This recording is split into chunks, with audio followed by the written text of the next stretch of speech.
When was it great, Mr. Holder?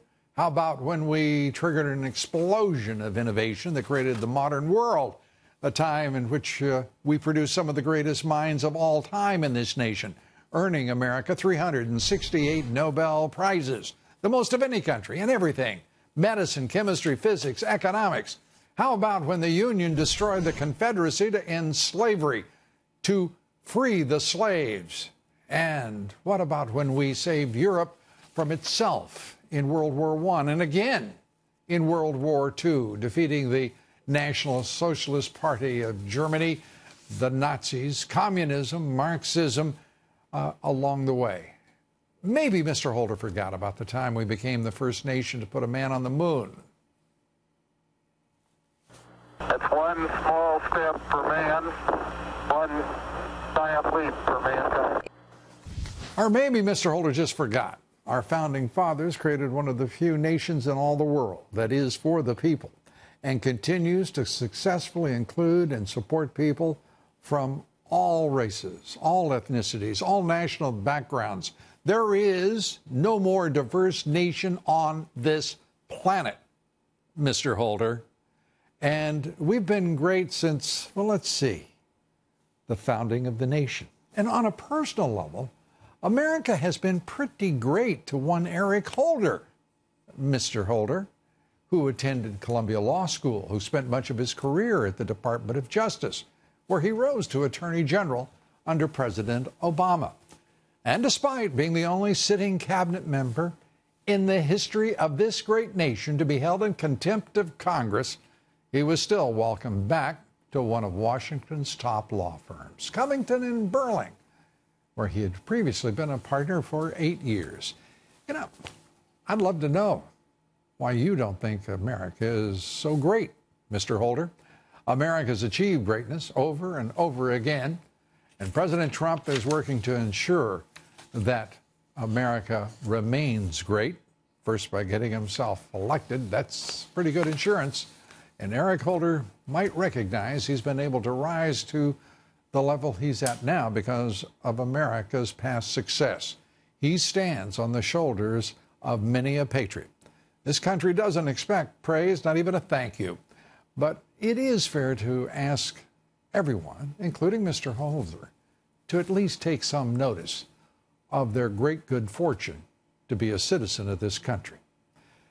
Joining us now, Harmeet Dhillon, managing partner at the Dhillon Law Group, RNC committee woman for the great state of California. Great to have you with us. Thanks, Lou. Happy to be here always. I have to say, I'm just fascinated that Eric Holder would pose that Andrew Cuomo nonsense. When do you think America was great? I mean, that's facile. It is ignorant. It is stupendously absurd of a man who's served as particularly the chief law enforcement officer of the country. Very churlish and thankless, and as you just mentioned, Lou, ignorant of history, but it is of a piece of the Obama administration's entire trend of globalism and bowing down to the rest of the world and downgrading America's stature. And thankfully, President Trump has brought it back and is on the path to make it even greater.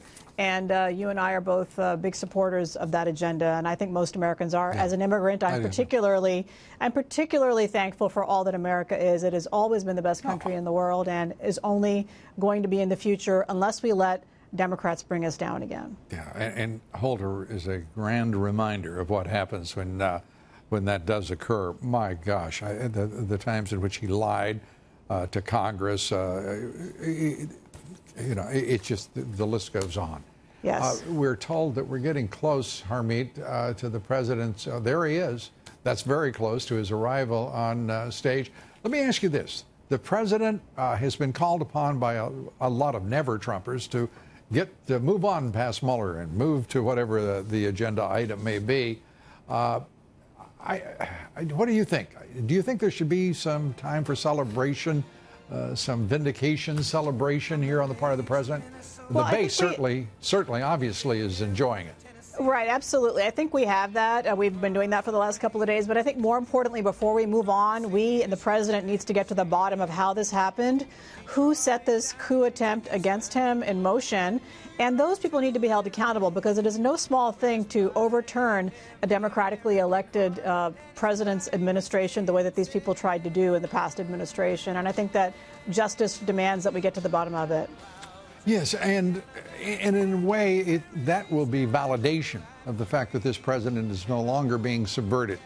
If we are able to do that, to root out the origins of this incredible special counsel persecution without any foundation, the abject corruption of the FBI leadership and the Department of Justice. I don't think it's a thing of the past, Lou. As you and I both know, the majority of people who work for those two institutions are career people, and a lot of those people are still allied against the president. And so if we want to make sure this doesn't get repeated against our president or any future president, we really have to put in place some mechanisms to make sure it doesn't happen again. And it's clear after the comments, the ignorant comments of Nancy Pelosi, Schumer, Schiff, Warner, you can go down the list. There's no contrition. There is no apology. There's not even recognition of the reality, as Special Counsel Robert Mueller found and concluded. They're worse than sore losers, Lou. They're trying to, change the game. Yeah, now. They're always either a sore loser or they can't handle the emotional impact of being beaten. Either way, Harmeet Dhillon, thanks for being with us.